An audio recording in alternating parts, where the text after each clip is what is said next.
The Almost Perfect Podcast.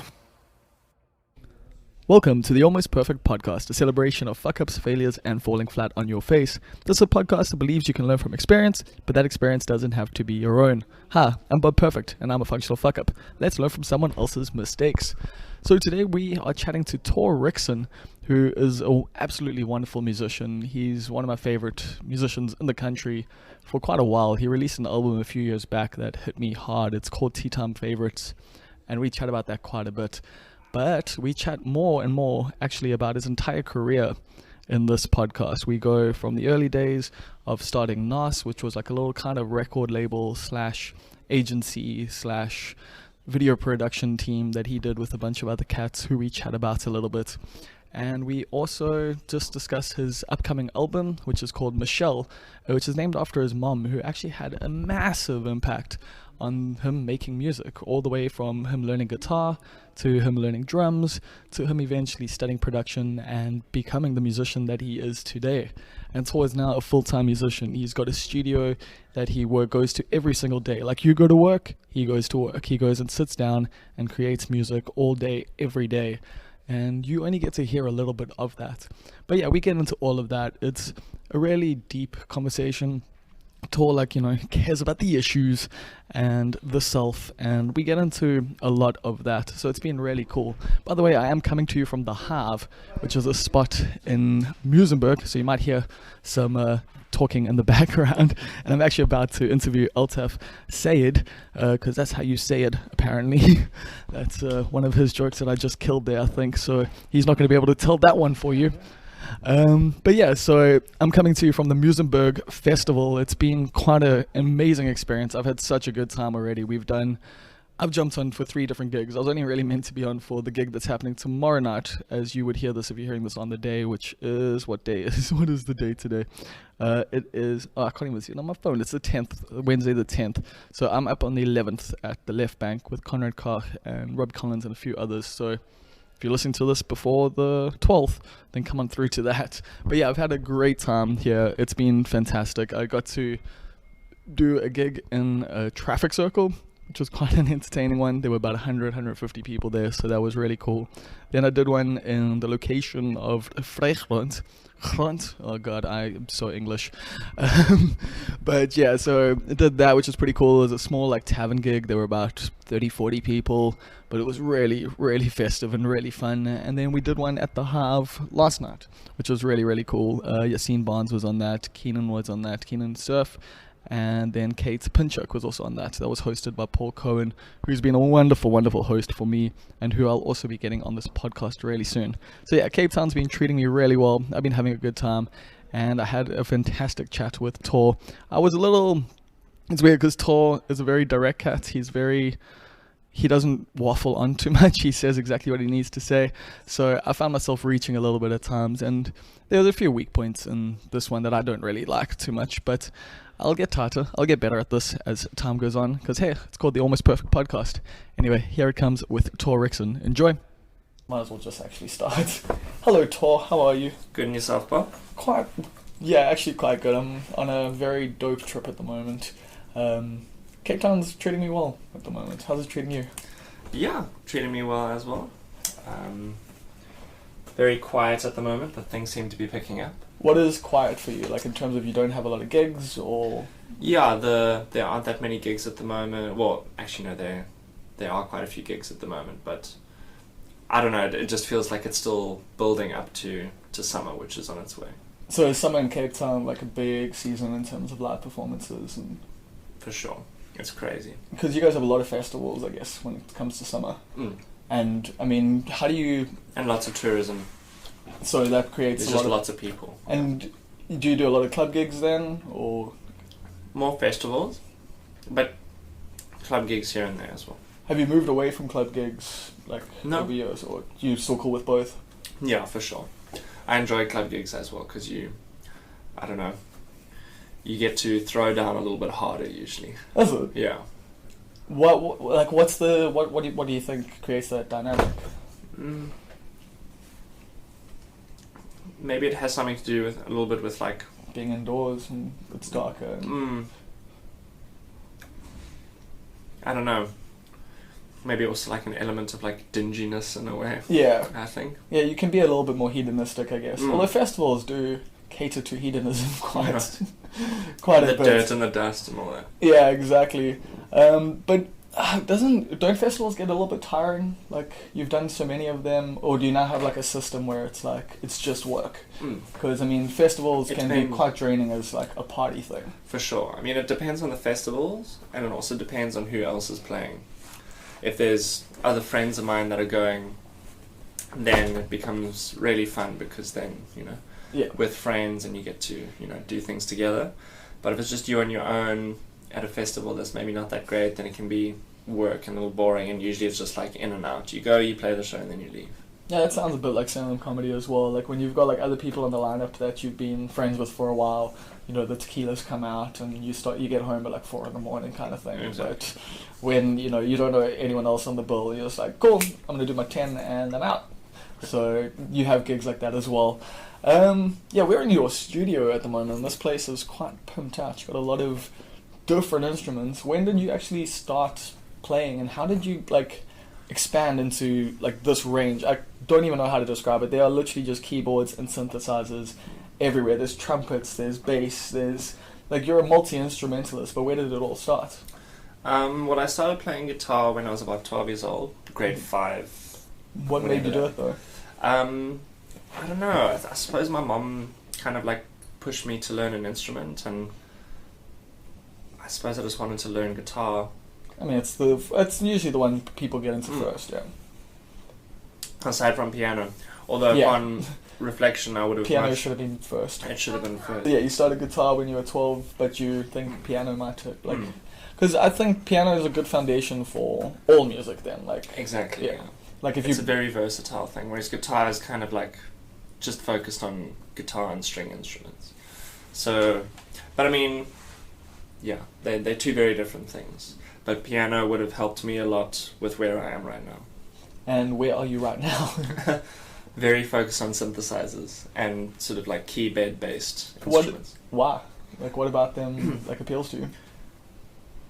I don't know. I suppose it's the idea of creating a sound from scratch.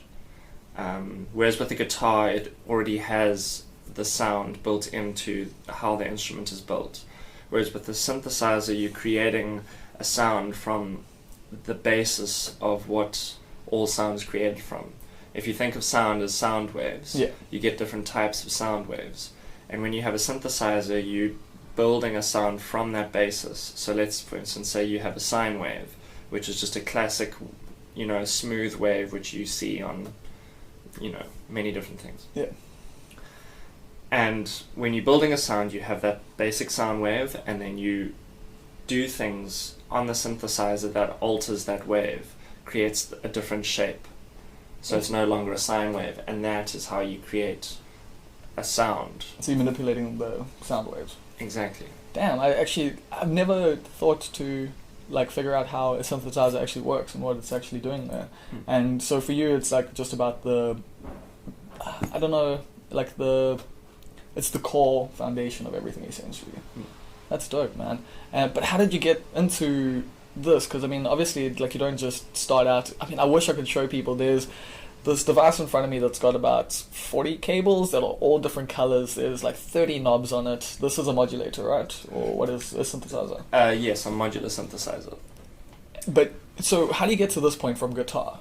Like, what was the build-up like, you know, throughout school? Like, did you just continually pick up instruments? Were you like, cool, once you learned guitar, you're like, what's the next one? So I learned guitar in grade 5, and later that year, my mom wanted us, my brother and myself, to learn drums. So she got us this little drum kit, and we set it up in the house, and every day after school I'd come home, put on System of a Down's Steal This Album, and just like try and play along to the record.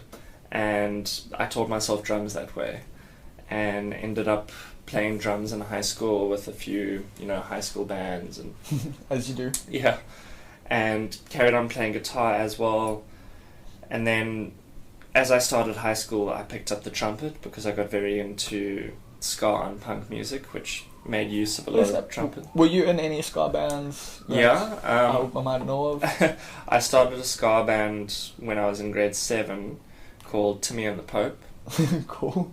Which we entered this competition on 5FM and ended up like getting into like the finals of it. So the whole 5FM team came to like the drummer's house one morning, and that was like the highlight of that band's career. This reminds me of in Durban, so Go-Go Bronco, before they were Go-Go Bronco, they were Timothy Leary as Innocent, and they started like this band when they were in high school, and there was this Make a Dream or Make a Wish thing that you did, like for TV, and they got a drum kit out of it when they had to go on TV. And they told them, oh no, like the thing that they had to do was get circumcised, but they didn't. Yeah, as a joke, like, but they like landed up just putting them in casts, you know, for like a week or like a day or something like that. But like, they were like, yeah, we'll do it. Yeah, we'll get circumcised for a drum kit. The desperation, and I mean, these days, I mean, you make music mostly on your own. You produce on your own, and then you collaborate with others live, or do you also collaborate with others in terms of like actually creating your music? And well, both. Okay. So when it comes to performances, it's kind of like whoever's around and whoever's keen to jump onto the set and see how they can get involved. It varies from like guitarists to, I mean, once we had a harpist join us, to vocalists, you know. What's it like integrating all of those different sounds all the time? Like, I mean, it's a unique challenge each time, right? Well, I usually kind of like try and gauge if the player is a good player, you know, just from the conversation that we have. You determine if someone's a good player from the conversations that you have. Yeah, you can kind of tell just by like the confidence in the person. Okay. You know, I mean, some people have confidence and are terrible at the things they do. It's happened a few times, yeah, where like, okay, cool, this is going to be fun, and then they hop on and I'm just like, oh, okay. But thankfully, everything goes through my system, so I can turn them off if needs be, which has had to happen a few times. Oh, that's amazing. Yeah. How do you find people that you work with? Like, just like you said, like it's usually friends, and it's usually people that I know beforehand. Yeah. I know them, and I'm a big fan of their work, and I reach out and ask if they'd like to work on something together, and yeah, we end up doing that. I mean, I still remember your first tour to Durban, I think. Well, I think it was your first time that you came there. Yeah. With you played with Matt, and then who else was in your band? It was Simon Lee. Simon Lee. Yeah, do you still do like a lot with them at all? Like, Simon's based in Joburg now. Oh, is it? I barely see him, but miss him dearly. But otherwise, Matt, I share the studio with, so we're working together all the time, more than we ever have in the past. And you play live together a lot, and like. Sometimes. Matt's kind of like focusing on his live show. As Albany Law, yeah. Exactly. Which he's put a lot of effort into, I don't know, the past like 4 months now. Yeah, but you guys have a long history together. How did you guys meet? And like, because I remember like the NAS crew was how I first found out about you. Like, it was like you, Tom's, Matt, I can't remember who else was in the whole crew. Ian was the other one. Ian McNair. Oh, really? Damn, what a dope crew. Like, and all you guys have like gone on to do cool things. But how did NAS start? And like, yeah, how did it start? And what was the concept? Ian, Matt, and myself were all in school together. We all went to Sax. Okay. That's so weird. Like, just because of how different you guys are to what I would assume that place like produces. So. Yeah. I mean, some pretty good people come out of there. A lot of, you know, I don't know, subjectively shit people come out of there. Yeah. But we were all in school together, and we were all part of the music department, and a few years after high school we all got together again and just started making music, and we formed a band, and from that band we formed the company NAS, and that maybe lasted for about 3 years. Yeah. And then we decided that, you know, it was, each of us started doing our own things a little bit more, and we felt that it was time to sort of like stop the... But why did you guys create NAS? Did you feel there was a need for it, that you needed to... Was it for yourselves, or did you see other artists that you also wanted to put on? Like, what was the whole concept there? I think that we were making music together, and we were having so much fun doing that we also wanted to do other things together. Yeah. So we started doing videos, and we decided, wow, let's maybe like turn this into a thing where, you know, we did design and photography and film and music. Yeah. You guys put some dope compilations together. You guys had some like really cool artists you guys worked with. Like, I still play those NOS compilations sometimes. Like, I really enjoy them, and like it gave me such a cool insight into Cape Town that I hadn't really seen, especially like with the electronic side, because before that, I mean, I knew Saba, Tawadi, you know, like the real estate agents, that sort of stuff. Like, that was my main experience. And then you guys almost felt like the second wave of like new electronica that was like coming out of here. And did you guys ever feel like you were doing a new thing or a different thing? Have you ever felt that way about what you do? Like, do you know that it's, you know, I mean, you know it's different, you know it's unique, you know it's like interesting, right? Is that the point, or does it just come naturally? What do you mean? Like, so the music you make, I find to be very, like, it is unique. Like, it's, do you intentionally try to make something different, or do you find it's just a natural thing that comes to you? Like, you can't help but create stuff that no one else is doing? Yeah, I mean, I think it maybe has something to do with the fact that I don't listen to a lot of music, actually. Really? Just because every day I come into the studio And you make stuff? and I make stuff. So So at you the work end of with the music day, every day? yeah, every day. So when it comes time to, like, you know, leaving the studio, the last thing I want to do is actually listen to music. Bro, I feel the same way now because of radio. Like, so I'm in there playing music 3 hours a day, plus, you know, just in general I get sent, so for, you know, I write about music pretty much every week. And so I get sent like lots of albums, and so I find it's hard now to actually find time to listen to music and also find a will, like, almost, because you listen to so much music as your work, Yeah. that it just, I listen to podcasts now. Like, that's my main, like, chilling out, whereas when I was younger, obviously my headphones did nothing but blast music. Yeah. And for you, what bands and stuff did you grow up listening to? Like, I listened to a lot of System of a Down, a lot of, I suppose, punk and ska music. I mean, that was a big Cape huge Town thing, yeah. Yeah, that was massive. Back when I was in like grade 6. We I had a think that was little bit maybe of like- that, but we went more into hardcore. But you guys had like the ska, like fun, like good times. Yeah, lots of horns. Yeah. That was, I think probably like 2003, Yeah. 2004. And that was like the time of like Rudimentals, Hog Hoggity Hog, Fuzzy Gish. And most of those guys were from Cape Town. Fuzzy were Joburg. Fuzzy were and the Joburg. rest were here. The rest were Cape Town. Yeah. And Rudy's are just like phenomenal. So Yeah. So like every weekend we'd go watch them perform, and yeah, that was kind of like the introduction to going out, basically. And from that it kind of moved in, and then I joined another ska band called Checkered Zebra, which I played horns for. Checkered Zebra, I think I've heard that name. Yeah, we went for maybe like 4 or 5 years. Yeah. Did that until about the end of high school, and then I started doing like a solo thing when I got very into Jack Johnson.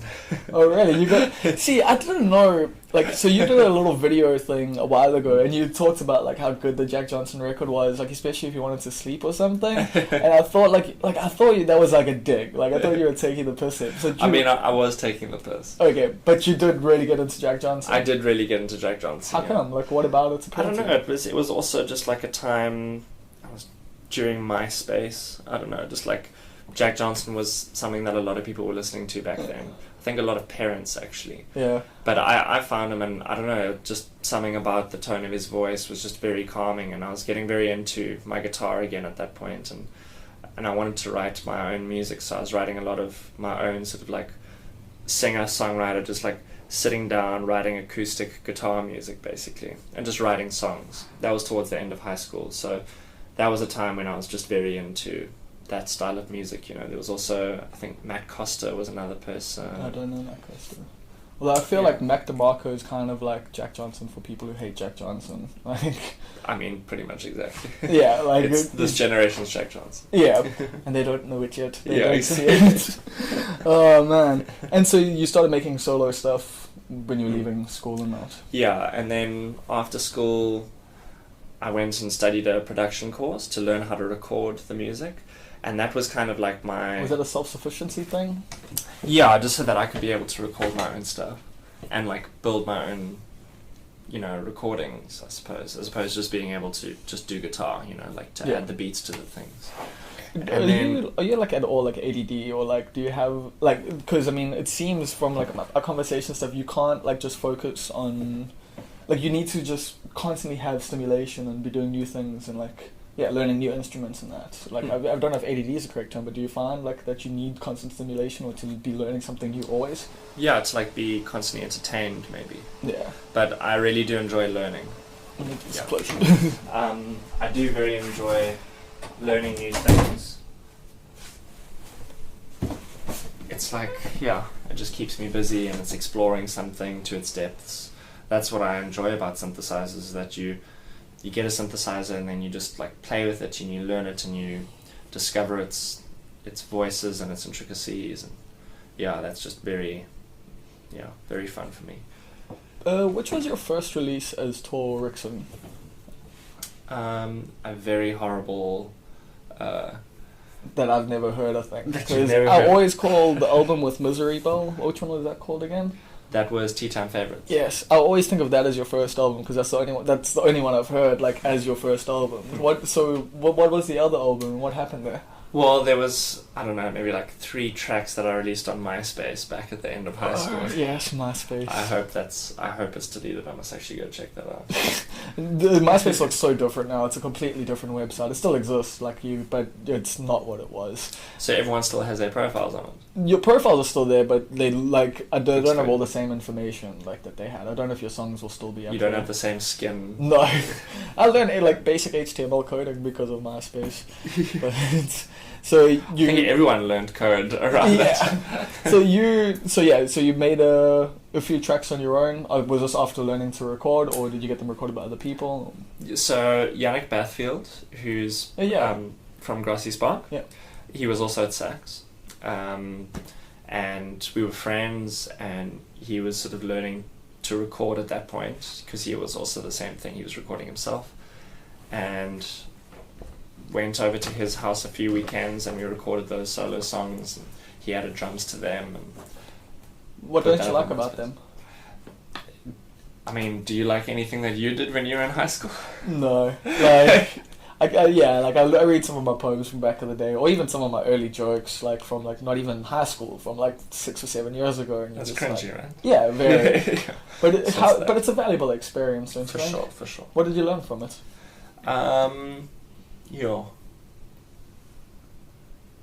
Not to be I too don't know. precious. Don't make that music, maybe. What music did you make? The Jack Johnson stuff then? Kind of Jack Johnson-y, a little bit rock and ska. Yeah, it was just music that I'm not into now. Yeah, but I mean it's weird because like I can almost and whiny voice, just a very. Oh, okay. Because I mean, I listen to Tea Time Favorites, I can kind of hear like a little bit of like Jack Johnson-y ska stuff, like subtly there. I mean, you got some horns in there, and it is like very mellow. Like for the most part, it's like one of my favorite releases. Like still to this day, like I absolutely love it. What was the process behind that album? Like, how did you get Inga Beckman on? Well, Inga was actually living with Ian at the time, so we got to know each other. So need to interview Ian. yeah, Ian has some stories for sure. So Ian and Inga were living together at some point, and we got to hanging out and became friends, and then I asked Inga if she'd be interested in working on something together, and she was down, came over. Because this was post-Lark days, and like... This was when Inga was busy with Beast. Yeah. Yes. And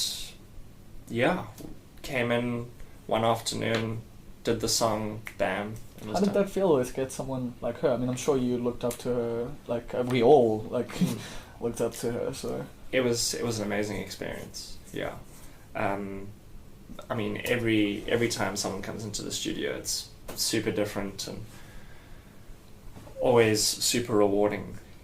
Just like seeing how someone works and learning something from them as well. That's the thing, whenever you work with someone, do you try to take away like a little trick or a little thing? Sure. Like, and I hope that you do the same for them as well. Like you can teach them a little bit as well. So is that like a big part of why you collaborate with people, is to exchange information and ideas? For sure. I think more people should do that. Get out of themselves a little bit. Yeah, I think ego can be the big problem there. I mean, I know personally, and also just conflict, like of ideas, which it can be good, but you know, sometimes you have your vision and other people just get in the way. So, and other times, you know, like that's a good thing, is to have that conflict so you can actually get a better end product. Yeah. But yeah, with Tea Time Favorites, how did it all happen? How did it all come about? What made you decide to make a whole album, and what made you go with those sounds? Because I mean, now you get way more electronic, but like... Well, the first album was actually I wouldn't even call the stuff in high school an album. It was just 3 tracks. But the first album after high school was something I put together called Shared Folder. Oh yes, I heard about this. I still haven't heard that. And that was just after the band with Matt and Ian that we had.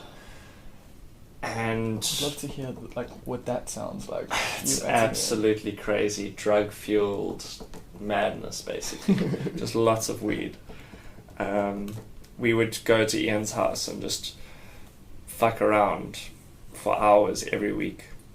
And they would also come to my folks' farm where I was living for a while, out in Philippi, and we'd have a garage there where they'd come to once a week and we'd just work on stuff. That was when I was still studying film. So when we finished the band, I wanted to, you know, I'd like, when we weren't doing band stuff, I was writing stuff on my own as well, just experiments and fucking around, till eventually I had songs that I wanted to put on something. The band slowly died. It was time to, you know, still release music, because music was, you know, what I wanted to do. You knew that was what you were going to do. Yeah. How long have you known that for? I'd say since about 2010. Okay. When I finished high school, I still wasn't sure what I was going to do. But then my mum was like, go do a course in production. So I was like, okay, fine. Went and did it, loved it. I learned, was taught by Fletcher, who ran African Dope. Yeah. And that was amazing. He was super inspiring, such a great guy. Yeah, African Dope in general is super impactful in like South African music. Exactly. They put out a lot of like important releases back in the day. Yeah. So I was very lucky to be taught by Fletcher. And yeah, that was at the height of dubstep, basically. Oh snap, okay. So I was very influenced by dubstep at that point, but for some reason it didn't actually translate into your music. At that time, which I'm quite thankful for, because that would have been quite hectic. Would have been very similar to how I reflected on the high school stuff. And how do you reflect on Shared Folder and Tea Time Favorites? Like, how do you look at both of those? Shared Folder, I think it was maybe, looking back at it now, I feel like it was still too much of a developmental body of work. So it's something that I wouldn't release now for sure. But do you not see it as B-sides kind of thing, maybe? Maybe, but the sound of everything, like I feel like I was still learning very much at that point. So I've subsequently actually taken it off all online platforms. Yeah, that's why I can't find it. Except for Bandcamp. I keep everything still on Bandcamp. Shared Folder up there as well? Yeah. Okay, I need to go back and listen to that. Cool. But Tea Time Favorites, I feel like that is something that I'm still proud of. There's songs in there. There's 1 or 2 songs in there that I'm like, okay. Which ones? One of them is, what did I call it? Please Don't Give Me Any More. Really? It's kind of like it? No, just because, I don't know, it has... It's heartbreaking, man. I enjoy it. I think it's a lot to do with my tone of voice in that. Okay. I feel like it's, again, like... Too I am very critical of my voice because I don't think I'm a very good singer. I'm not really, it's like... I don't practice, and the tone is just not something that I'm very happy with. It suits what you do, though. Like, you do make it work for you. Thank you. Like, and you sing in key, you sing in tune. Like, you're not like... You don't have a bad voice, so I don't get why you... Well, the thing is, I think I do sing out of key sometimes. I go like a little bit flat or a little bit sharp. But that can also be fine. I mean, like, if you listen to like Connor Oberst and stuff like that, like, that's dope. Like, things can't just be perfect, especially... What's his name? Ariel Pink? I don't know Ariel Pink. Oh, he's crazy. Is it? Yeah.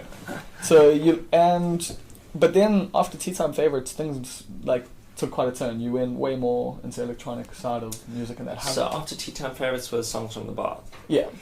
And that was... So Tea Time Favorites was before I went to Berlin. Yeah.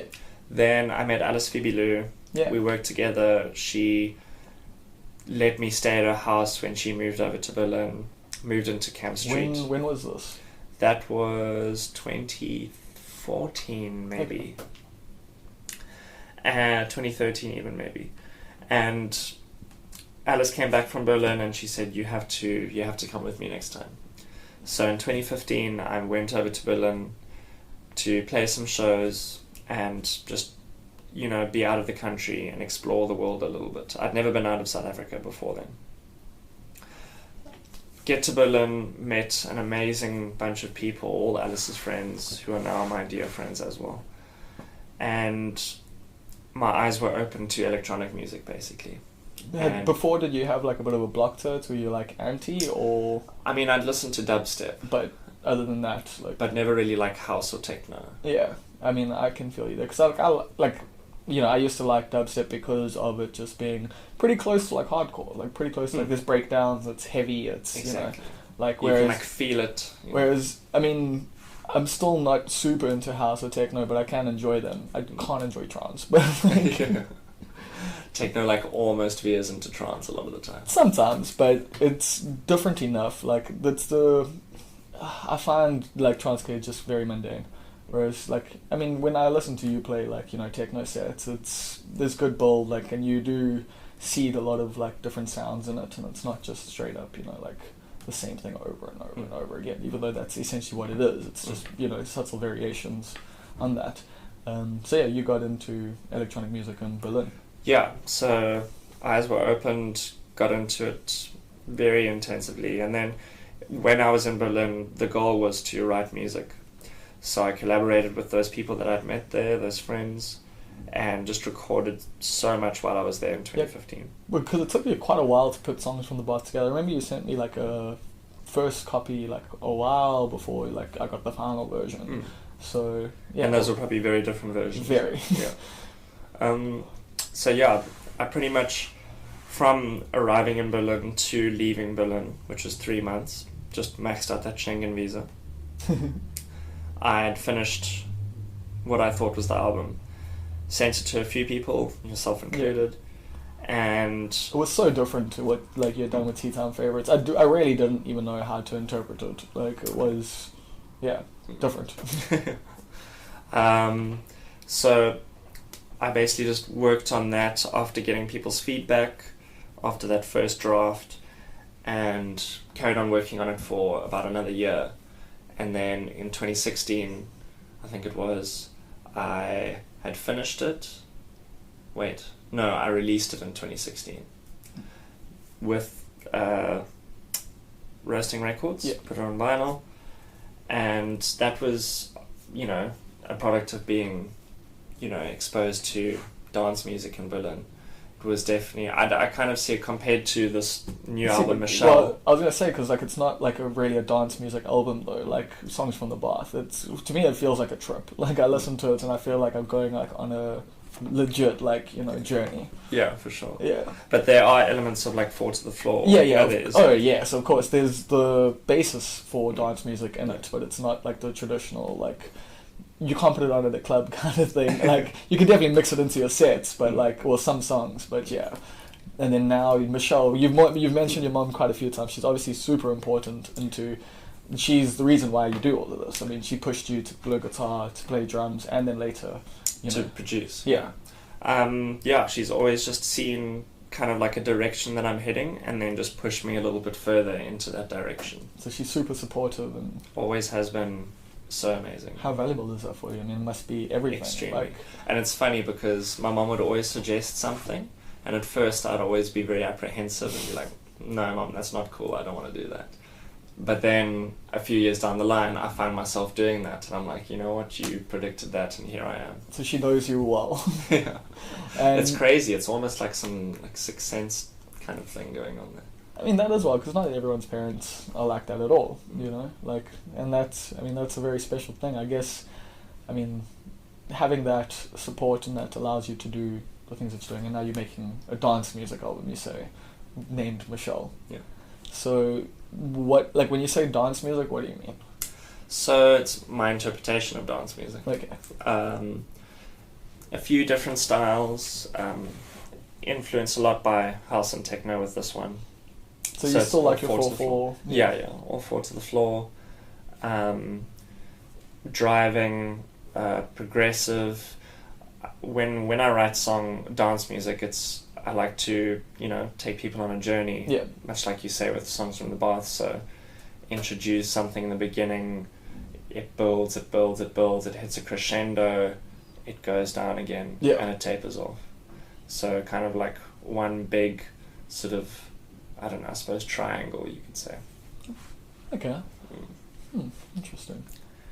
I just find that that's how I've sort of like build each song. Not intentionally, it just happens that way. And like, what's your process for writing songs now? I'll get sort of a beat down, and a mood with, whatever the instrumentation is. Yeah.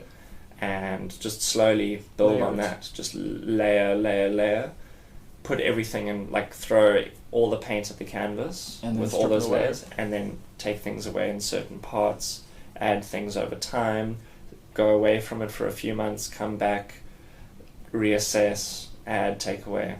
Is that important to you to like take a step away now? Yeah, for sure. Like otherwise you get too engrossed in it and you get blind, Do you feel like you might have had that issue with Songs from the Bath? Like you got too stuck into it for a while? No, I feel like with Songs from the Bath, I also gave it a lot of time, so I was able to take a lot of things. So that took time because you let it breathe. Yeah, so I wrote intensely for those 3 months, had what I thought was going to be the album, then for the next year, taking away. Was it because of the feedback you got that you wanted to change stuff, or was it just like you didn't like it? Like, when do you look for feedback because you're not certain of stuff, or like what's the whole thing? Because I mean, some artists obviously love to hear from other people. Me personally, I never want feedback. Okay. Like, I don't care what your opinion is on my thing. I'm doing what I want to do. But like it obviously matters because you're obviously putting out this thing that you want everyone to enjoy, I guess. Yeah.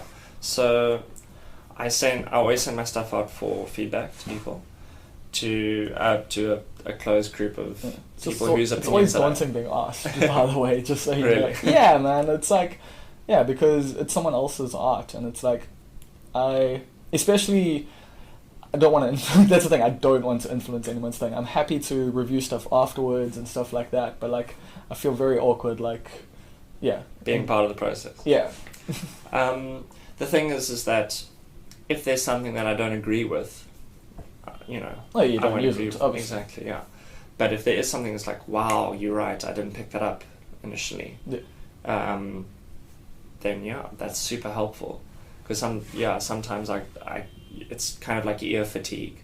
You're listening to these things over and over that eventually your brain almost like cancels it out. And the same thing as you can't edit your own work as a writer. Like, you'll never see the mistakes. Like you can't, like the commas, like, and stuff. You like, and you just give it to an editor, and like you see all these like red marks afterwards, and you're like, oh shit, I thought this was perfect.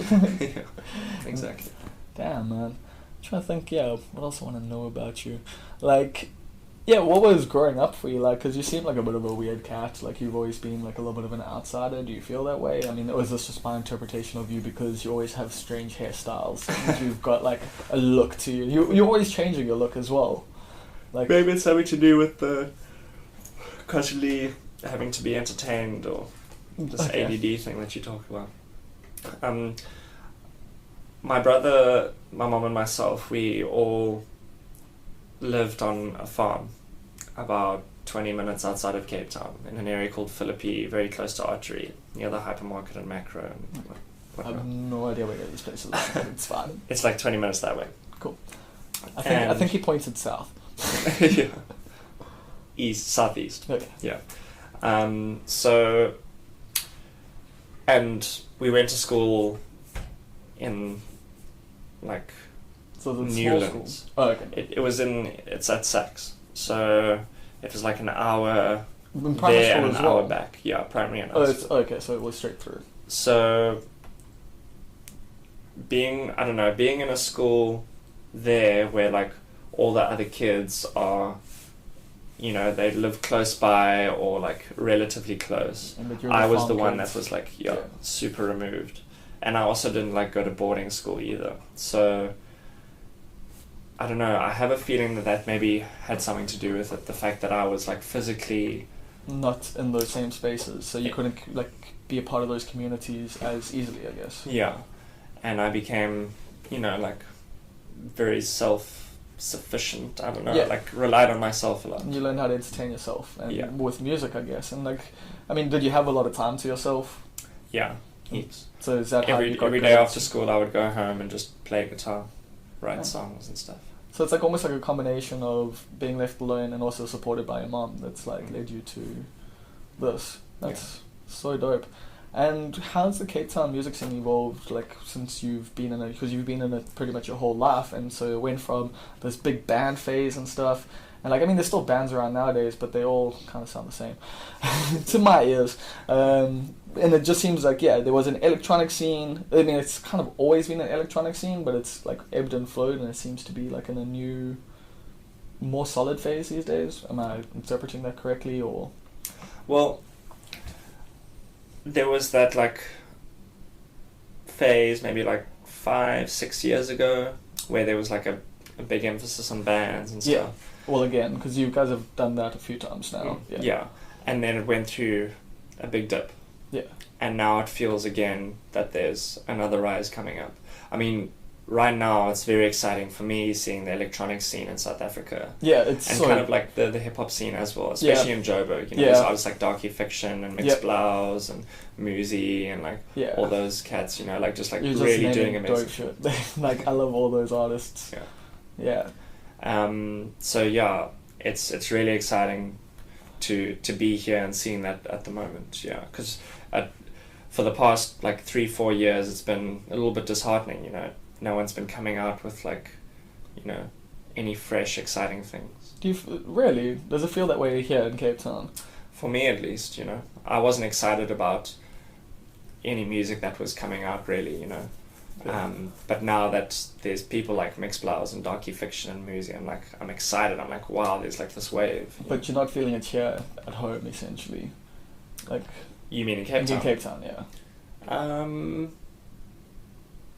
because you have people that you work with. No, because like Matt's also doing his thing now, and there's no one else that's really doing what Matt's doing. No. And that's also exciting.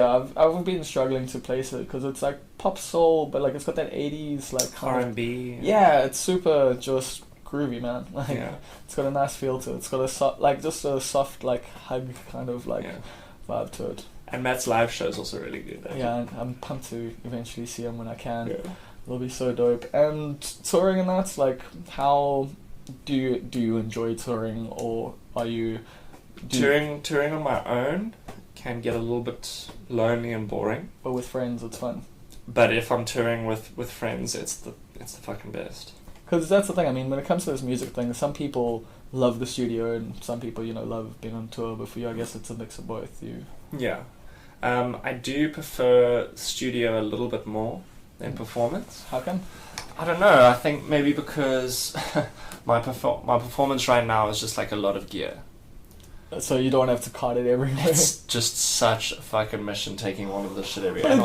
But that's also your fault. You want it to be that way. Like, I know, but I just wish there was some way of making it easier. Like if everything could just be like in a box and I open it up and it's ready to go, but having to like unplug everything every weekend and then on Monday come back and like plug everything back in. It like takes over an hour just to set it up. I mean, with the solution there being having two, like, of each thing that you use, and then you can. I mean, that would be amazing, but definitely nowhere close to being at that stage right now. I mean, it does seem to be that you're doing fairly well, though. I mean, you've got the studio, you perform pretty often. Are you like? Do you feel you're super lucky? Yeah, the fact that I'm able to you know, like buy all of this gear. And does it all come from music? All comes from music, yeah. And to be able to like live and survive, yeah. And do you feel like, I mean, so Cape Town obviously does offer that, like, because I mean, I think in Durban that's a lot harder to do. Like, very few people I know are living off of music, and I mean, is it because people buy your albums? Is it because of the live shows? Is it a combination of everything? It's performance for sure. Really? I don't make any money from sales at all. How do you get the... I haven't seen like any money from sales. I mean, but then do you like just save like a lot of the money that you earn? Because I mean, live performances typically don't pay like amazingly. So is it just a matter of consistency? Like you do regular gigs and you just like are good with your money? it's a lot of things at play that kind of like feed into each other. The fact that I still release music, and maybe the fact that I'm releasing on labels overseas, is, I don't know, maybe relates back to here. People see that I'm releasing music, so they want to book me for a show, and they're willing to pay like a little bit extra than what they would for a DJ, because I perform live, I don't actually DJ. Yeah, exactly. So, and I mean, you don't just do that. You've got the 3 different shows that you do. Yeah. So it also depends on the show that they're booking me before. So if you get like just you on your own, then it's a little bit less, and then you've got the band, and then the band is very expensive. Yeah. So we discussed this off cast. So what are the 3 different Thor Rixon offerings that you can produce live for people?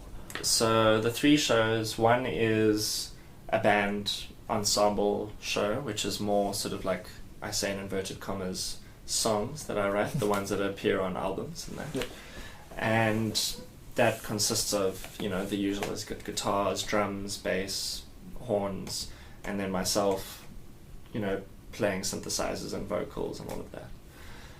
And then there's the solo show, which is myself, Ableton, and my controller, which basically allows me to play all of my productions and dance tracks, but broken up into little loops that I play on top of each other. Remixes. Like, exactly, it's like constantly remixing my own stuff.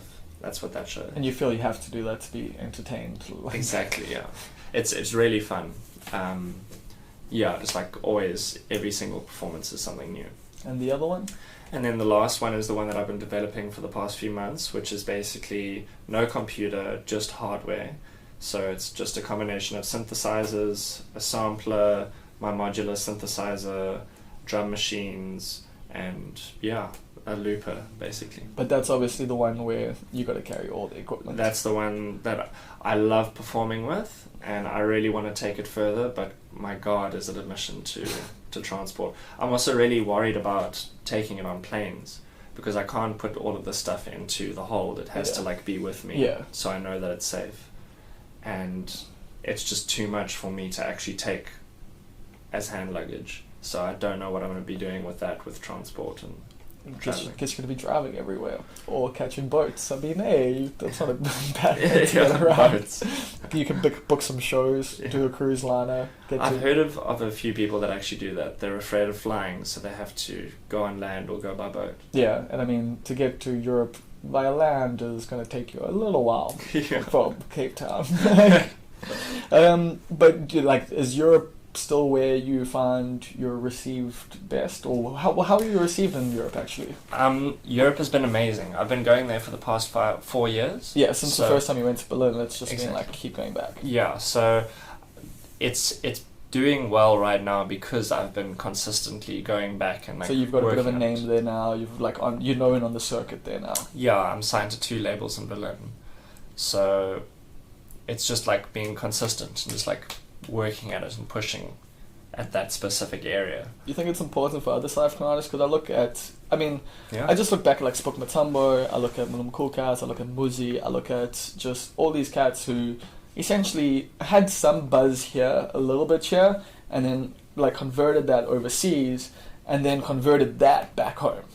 Like, have you found like that's kind of been the process for you? Have you found you've gotten more fans here from the stuff you've done overseas, or like people see you working there and are like, Thor must be great, like because of this, and then you get given more of people would give you more of an eye than they would have if you hadn't done all of that. Yeah, I think that's definitely what happens for sure. It's funny because I feel a lot of the time people in South Africa don't really notice you until you sort of get some form of outside recognition from elsewhere.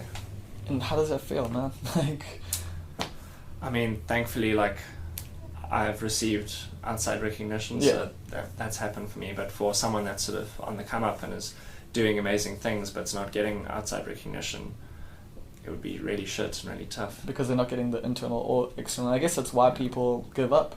Like, I mean, a lot of people do eventually give up music, especially in Durban, but we are starting It to happens have... here as well. Yeah, I mean, I know lots of people from Cape Town who are no longer in the bands that I met them in. You know, they would come up to Durban and, like, you know, now I come down here and, you know, guys have jobs, like Yeah. proper jobs. And like, I never thought that you would get a job because, you know, you would play naked. Yeah. It's like weird that you could actually move on from this type of thing. So yeah, what are some of your craziest shows, man? Like, or do you find like what are your live performances like with with the band versus, you know, just the DJing? Which one? I guess because with a band it's a lot more precision, less improvisation, and so is that like more stressful? Do you enjoy it? Like, which do you, I mean, I can't say which do you prefer because they both probably have their pluses and minuses. So what are the differences? The live show we put a lot of rehearsal into, Yeah. so the more you rehearse, the less nervous you get, I find. Okay. The less practice, the less rehearsed you are, the more nervous you are. Yeah. Actually, this relates to comedy as well. Yeah. So yeah, I mean that's basically it, and I make sure I practice a lot. But the experience with the band when you're playing live, like what's that like versus just playing on your own and improvising? So the band show is very rehearsed, Yeah. and we sort of like have a set structure. Everything is to click, so that everyone's I got can in launch ears things. and like... Yeah, well the drummer has in ears, Okay. so we're following the drummer. Okay, cool. And yeah, the other two shows are completely improvised, so they're always different, and yeah. But what's the headspace for that though? Like, I mean, like when you're performing, what are you thinking? Like with the band, like are you just like, let's get this in time? Like, you know, are you like, is that a thing? Or because you've rehearsed and stuff, you're like, it's free flowing and it's easy? Or like that's just the type of thing I'm trying to get into. It's like, what is the actual headspace of you on stage with the two different vibes? So with the band, I want to like blow the audience away. I mean, with any of my shows, I want to blow them away, but with the put band, on some high energy stuff. yeah. With the band, I want to, you know, offer something that people haven't seen a band do. I incorporate a lot of the electronic stuff that I have in my music into the band as well. So I basically just want to wow the audience. And that's what I'm constantly just thinking on stage when I'm performing, is like, I hope I'm wowing the crowd right now. Just giving it my all, doing things that will, you know, have them something Have an that they can emotional take reaction away. to, Yeah, exactly. Yeah, I mean, you're quite flamboyant on stage. You dance a lot. You like, where did you learn to dance actually? Because you put a lot of interpretive dance into your videos and stuff as well. Like, so what's the reasoning behind that? Is it just fun? It's maybe, I don't know, a sense of like openness and freeness, if that's even Yeah. openness that I want to show to an audience, you know, like for them to maybe also try that, to try and be loose and open with themselves. Yeah, that's basically my thinking behind any form of like free dance, because they aren't really in the videos that I make. Because it started with fuck bread, right? Yeah, they aren't really like choreographed. Yeah. It's very loose, you know, like at this beat we're going to be going this crazy kind of thing. Okay. So I mean, because it does seem like, slightly choreographed, like, but it's, very loosely, yeah. Okay, dope. And your latest video is now one shot with a drone where it's all like dancing essentially, and you're on a trash heap. What's the vibe? So that song is called Our End, and it's basically I wonder just what that's about. yeah, it's about waste culture basically. And the video, we wanted to convey that and amplify that message. Which you do. So yeah, we went and scouted around a whole bit of different landfills and different dumps around Cape Town until eventually we found Vissershok, which is like the biggest one. And yeah, it was really fucking hectic there. It stank and it was just really intense. I couldn't touch anything. I was trying to explain, because you're literally lying down in trash, like in the opening shot. Like, that's commitment to the art, man. Because I mean, obviously that's real trash, but I mean, did you lay anything down? It doesn't look like there's any sort of prep. Just like laying down on some fucking trash right there. In a gigantic trash. And we did it like over 10 times. Oh wow! Oh yeah, because that's a problem. Because you love doing your one take like videos from Fuck Bread to the Clown now to our end.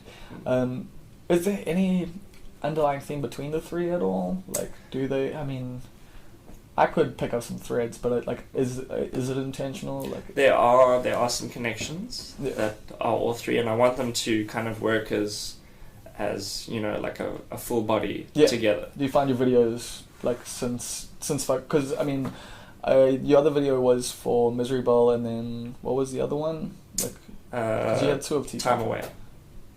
Which one? Sorry. That was with Chantal Banti on the beach. Oh yes, that's the one I was actually imagining. It's beautiful. She's such a good singer. Like, I really love her voice. Yeah, but so that's kind of not within this current the three videos. Yeah, those are quite removed. For sure. But what's it like also focusing on the videos as their own releases within the albums as well? Like, how does that all work? Like, that you're picking one song each essentially from the albums to put into this different body of work almost. I mean, they are very separate. Yeah. And they kind of tell their own narrative compared to the albums. The Yeah. albums are a little bit more subtle and in-depth. Well, I mean, I wouldn't say subtle, just like they are longer, so you have more space to like delve into them. Whereas the videos, they're concise, they also got lots of different layers. Yeah. and They're rather intricacies. emotive. Like, striking visuals, and like the Clown is like pretty violent and like. Yeah, I mean, I guess Fuck Bread with it's also got its own form of violence, and same with our end. Like, and I never really imagined that. Are you trying to commentate on like our violence in this world at all? Exactly. Yeah. I mean, I wanted to leave the Clown quite open for people's own interpretation. Yeah. But for me, it's about like how much we both hurt ourselves and how we hurt everyone else. Yeah. By hurting ourselves, Damn, that's pretty deep, and that's actually Yeah. pretty accurate. But Fuck Bread's the one that kind of puts you on the level, like, internationally, I guess. It's the one because it went viral and like it picked up things. Did you intend for it? Because I mean, it's a cheeky song. Like, I didn't know that was going to happen at all. I mean, I hope that everything I do reaches a big audience, so that because I want the music that I make to help people. But why Otherwise, it's just you taking a wank. But why do you think Fuck Bread resonated the way it did? I think it had something to do with the fact that I don't know, like diet and veganism was like a big thing. It still kind of is. You know? Well, more so now than then. Yeah. And I think it spoke to a large group of people, and also A lot of people didn't like it as well. I was about to say it had a lot of divide as well, and I think when there is like two very opposing viewpoints, it creates conversation, and that conversation creates interest, and then people share it and spread it, exactly. Yeah.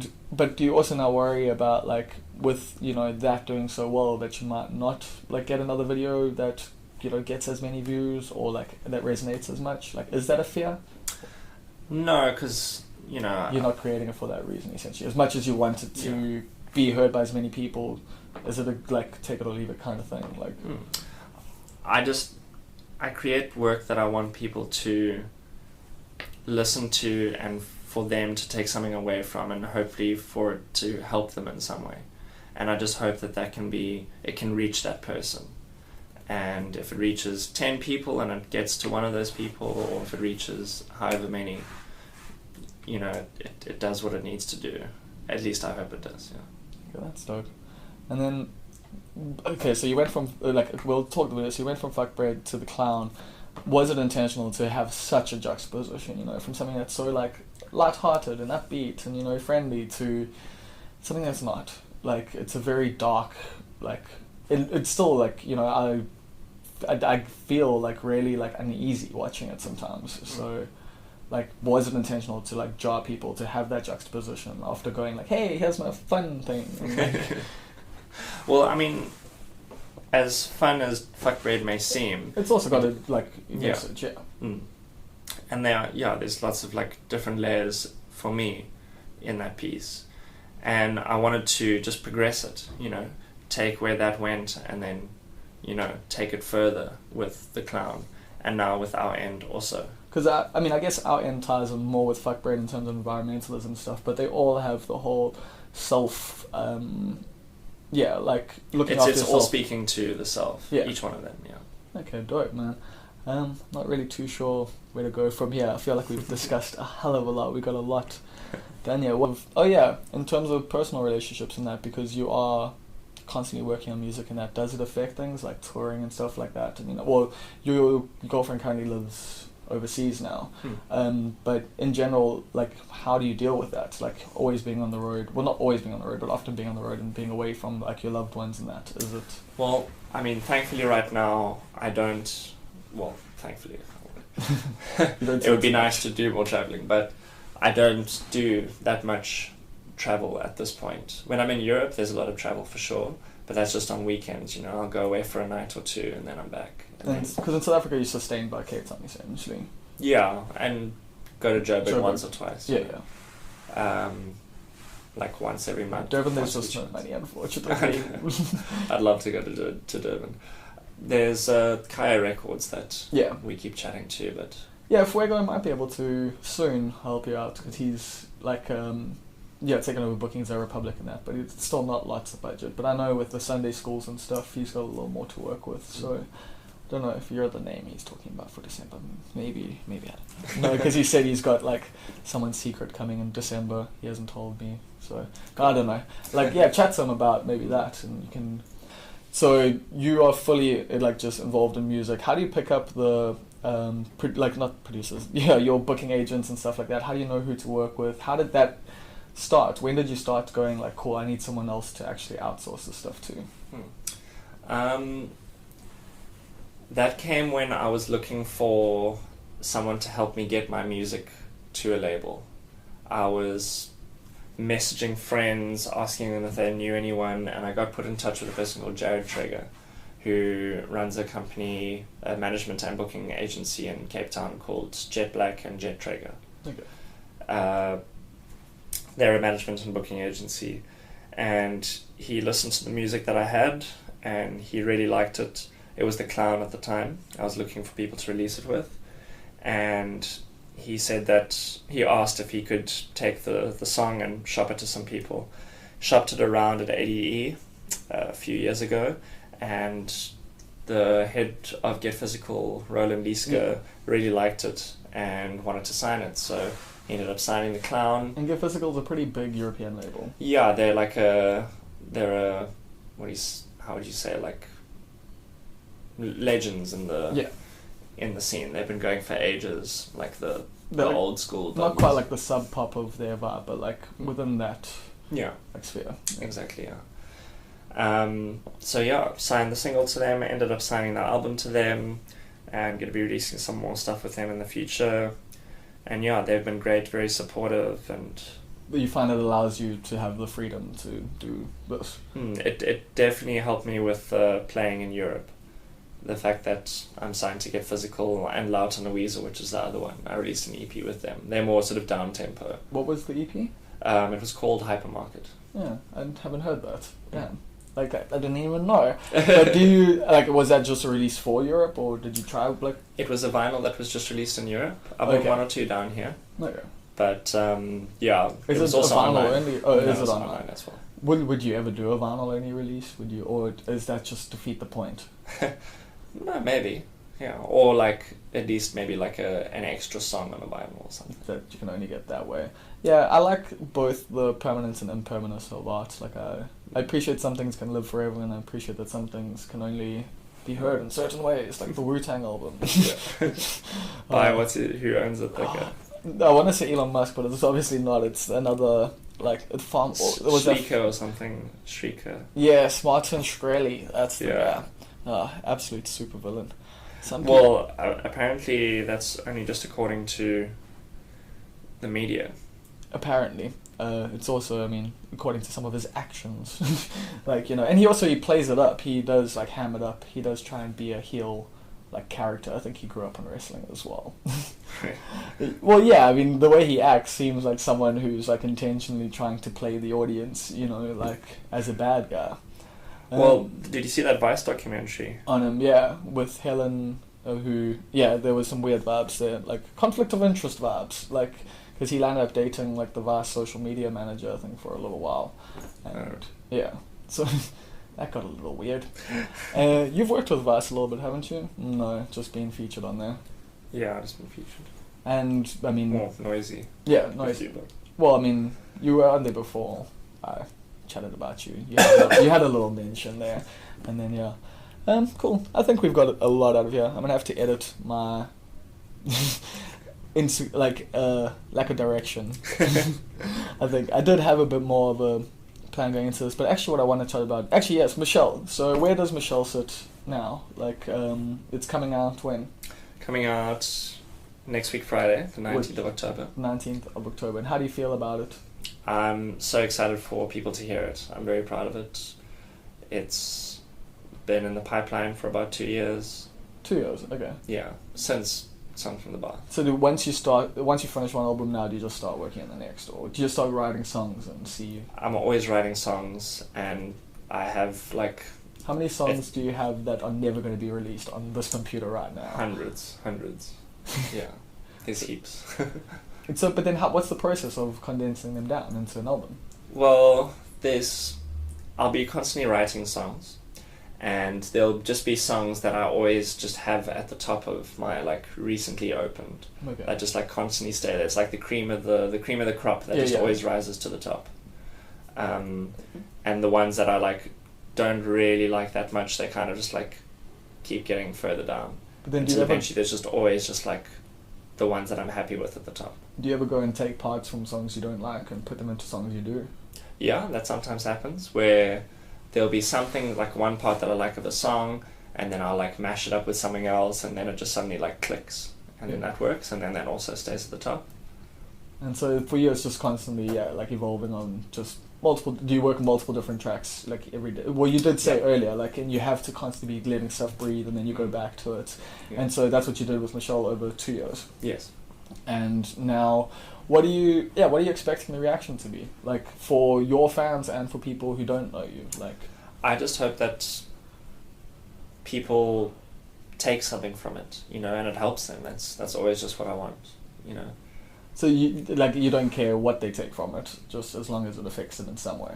No, I mean, I hope it affects them in a positive way. I don't want anyone to be affected negatively from what I do. But is that not a possibility?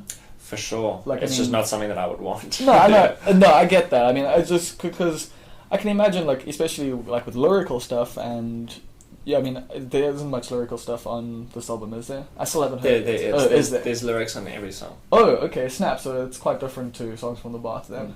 Okay, so it's some of them are like, the lyrics are sparse. Okay. Some of them, the lyrics are like throughout. You see, but there are lyrics in it. So that's where you do open up the potential for people to get like, a little bummed out, because maybe some of the stuff you touch on, like, does affect them in that way. But that's not, I don't think that's a negative thing. I don't think that's a bad thing. You're still like, I mean, all of the lyrics in the... Oh, Puzzy.